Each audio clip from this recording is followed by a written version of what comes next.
Hello. This is principle number 2 as we seek the philosopher's definition of flourishing. Principle number 2 is trust your gut. It comes off the back of principle number 1, use your head. And I think as we discover during the course of this essay, the two should not be separated. And the two tend to work best in harmony with one another. If you are simply a reasoning machine, then you lose a pretty significant element of your humanity and you can't really flourish. You act as a bit of a computer, which is not your essence as a human. But obviously, if you only use your passions and you return, as Rousseau would say, to a state of nature, then you're not giving any credence to your God-given faculties of reason. So this is what we explore during the course of this essay. And we discuss, again, a pretty wide range of philosophers who I like. It's not exhaustive. I don't think it could be exhaustive in an essay that tries to limit itself to 2,000 words. But yeah, we cover Voltaire because he's great. We cover Montaigne because he's also great, and he definitely trusts his gut. We cover Rousseau because he is a romantic, and I'm not sure whether he's great or not, but he's certainly interesting. And we also introduce Ralph Waldo Emerson, the American thinker of the 19th century. More on him over the next few essays. But I was thinking to myself as I was reading this, we are only covering male philosophers here. And obviously, to define flourishing from a totally male perspective, with the only references in this essay being Pandora and the box and Eve and the apple, do not necessarily give a fair representation of a female input into what it means to be flourishing. This is certainly an omission, certainly from the philosophical canon, but one that I have noted as I've been reading and working on this essay. But nevertheless, I hope that this trust your gut principle number 2 is interesting. I hope you get something from it. And as I said, the next essay is going to focus on getting out into the world. Stop navel gazing, stop philosophizing, and actually be present in the world doing stuff. Only then can you flourish as a human. On to the essay. What is flourishing? Principle 2, trust your gut. For many Western philosophers, placing reason as both the functional purpose and highest pursuit of humanity results in a washed out, one dimensional view of what it means for our species to flourish. If we are mere reasoning machines, then we exist in a shallow world of spreadsheets, agendas, and memoranda. We experience life mechanistically, failing to see the whole as any more than the sum of its parts. We seek to conquer nature without ever really being in it. We create deductively sound frameworks for the human condition that stop us experiencing the instinctual essence of our humanity. We capture a butterfly to stick a pin through it rather than marveling at its beauty. We use science to understand the properties of a rainbow without pausing to take in the wonderful mystery of it all. As Wordsworth warns, our meddling intellect misshapes the beauteous forms of things. We murder to dissect. The enlightened philosopher realizes that reason can only take us so far. As the mathematician and physicist Blaise Pascal asserts, reason's last step is to recognize that there are an infinite number of things which are beyond it. Reason cannot enter the very human realm of mystery and spirituality, intuition and imagination. Nor can it be the only basis for certainty. As humans, we exist in an awkward state of uncertainty and doubt. We question ourselves, loop back, get stuck, take the wrong path, a reasoning machine in an almost constant state of malfunction. As Montaigne, the master of self deprecation, admits, my mind does not always move straight ahead, but backwards too, he says. I distrust my present thoughts hardly less than my past ones, and my second or third thoughts hardly less than my first. Trust thyself.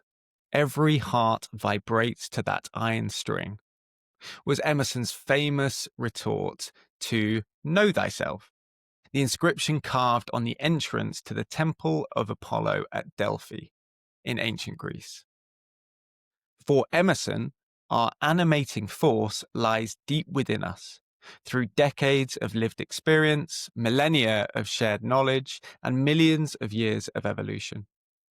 If we choose to reason our way through the decisions of our lives, who to love, what to work on, how to spend our time, we will, at best, make choices that are not true reflections of ourselves, and at worst, end up forever stuck in logical argument and counter-argument, a spinning top that never moves from its base. Emerson compelled us to trust our intuition as our primary form of truth, stating that all later teachings are remoter echoes. For the likes of Emerson and Montaigne, we should continuously plumb the depths of our experience to find a peace in the direction that we have chosen for our lives. Maybe, as we build great libraries of knowledge, adding layers of learning and reason to our flesh and bone, we get further away from a state of flourishing. For Rousseau, celebrated 18th century French philosophe, and a man with noble and jejune visions, to flourish is to get as close as possible to our state of nature. Instead of soaring with the eagle, we should exist as children, seeing, thinking, and feeling, indulging in our romantic imaginations. For Rousseau posits that a life well lived is one that exists in the here and now, neither weighed down by great libraries of knowledge, nor seeking a utopia where we have finally solved the problems of the universe. In fact, our souls, Rousseau argues, have been corrupted in proportion to the advancement of our sciences and our arts towards perfection. We should instead exist as children, seeing, thinking, and feeling, and indulging our romantic imaginations.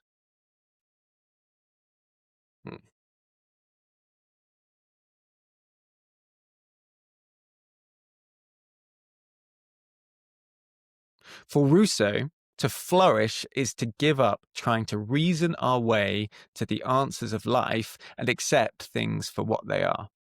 The perennially late among us will enjoy Rousseau's notion that flourishing will not be found in an attempt to master time or organize life according to the tyranny of the minute hand.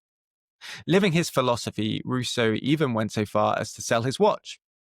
He says, "Thank heavens, I will no longer need to know what time it is."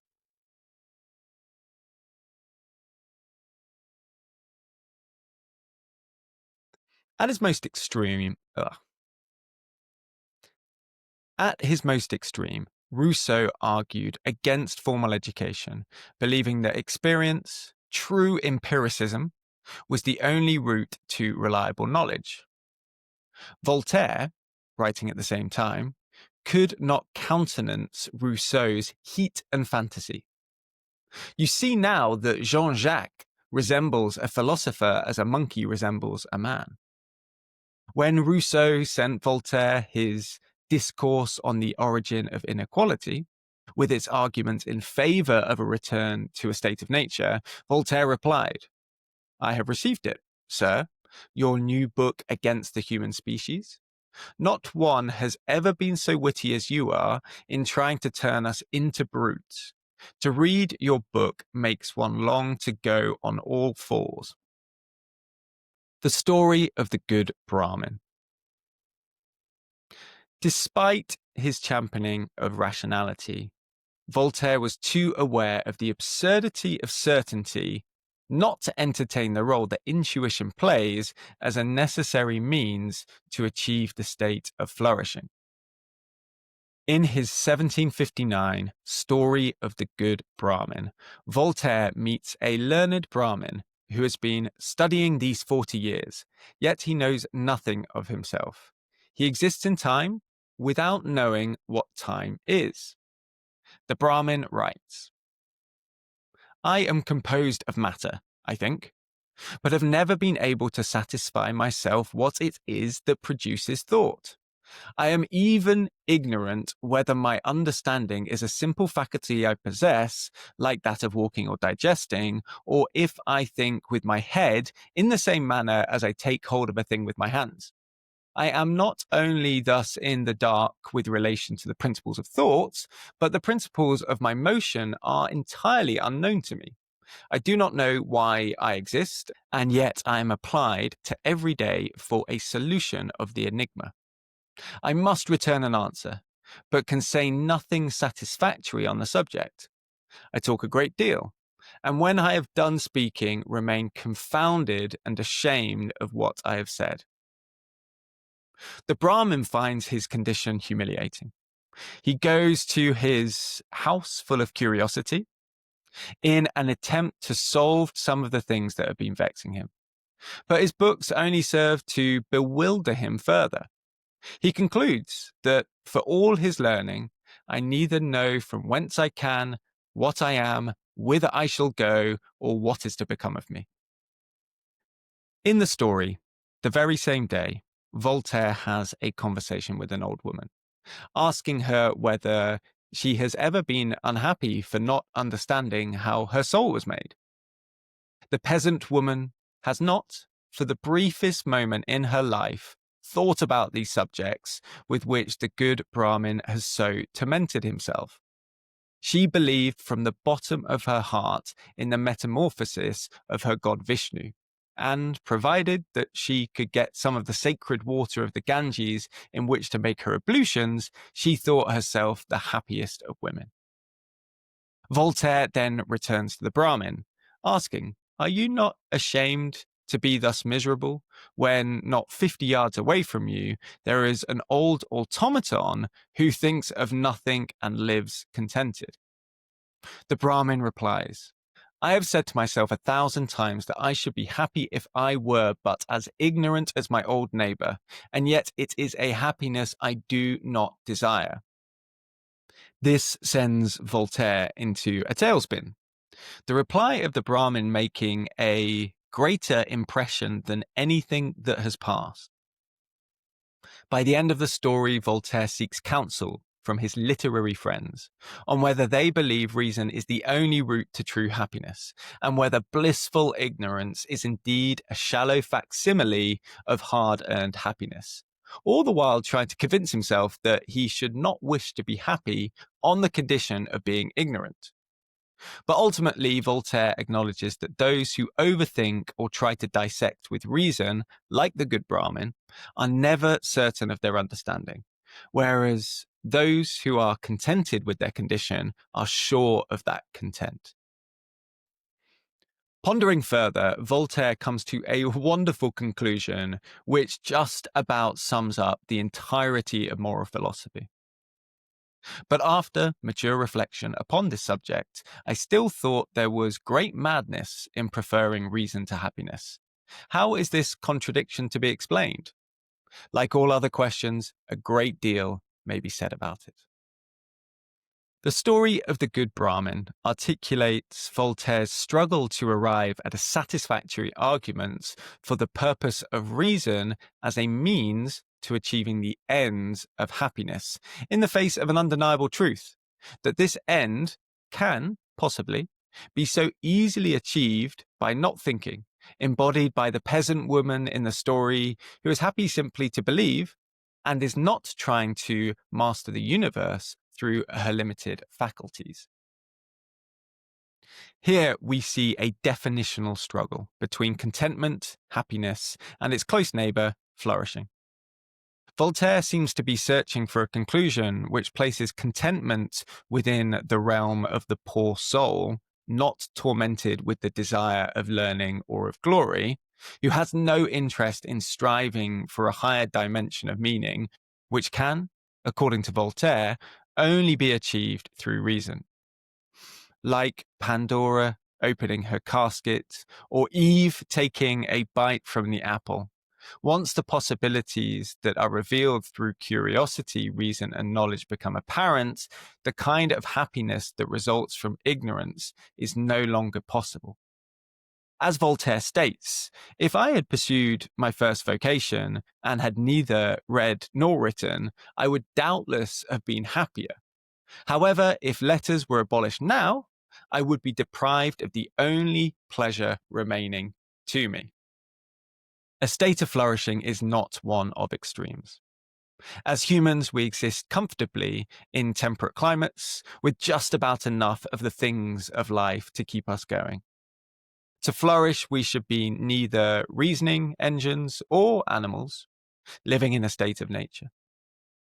Throughout the last two essays, we have seen Voltaire wrestle with these questions. Under what conditions is reason superior to intuition? Is reason a necessary precondition to true flourishing? And what role does intuition and trust in oneself play as we seek to chart a course through our messy lives? As we progress, using the tools of reason and intuition as we go, our philosophers compel us to get up, walk out the front door, and get out into the world.